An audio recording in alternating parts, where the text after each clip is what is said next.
Structure for three-word phrasal verbs. There are a couple of things we have to look at in terms of structure for three-word phrasal verbs. Here is the first thing. The majority of three-word phrasal verbs require the object to go after the whole phrase. Don't separate the phrasal verb. For example, I didn't used to get along with my brother. The object, my brother, comes after the whole phrasal verb. We don't put it inside the phrasal verb. For example, we don't say, I didn't used to get along my brother with.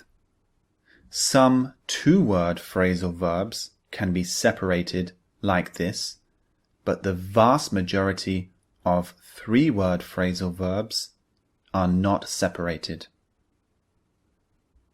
Another example is, the latest phone has lived up to all its expectations. Again, the object comes after the whole phrasal verb.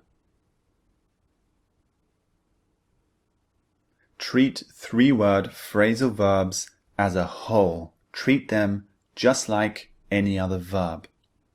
As I said, some two-word phrasal verbs can be separated. We can put the object in the middle of the phrasal verb.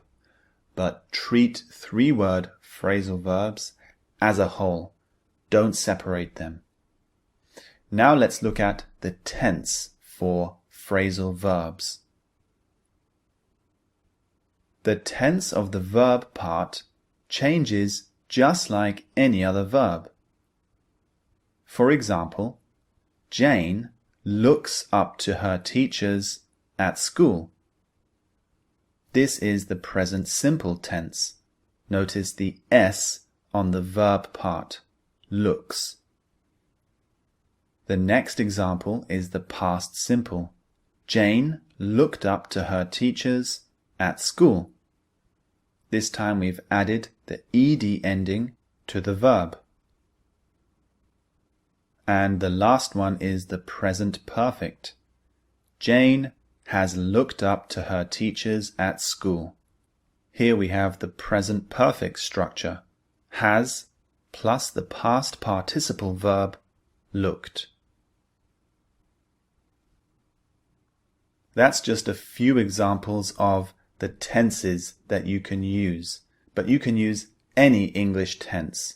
So you can use the future tenses will or going to. You can say, I'm going to look up to, or I will look up to. You can use the present continuous, looking up to, etc. So you're not limited to the tenses I just outlined. You can use any English tense with phrasal verbs. Now move on to the Things to Note lecture. See you there.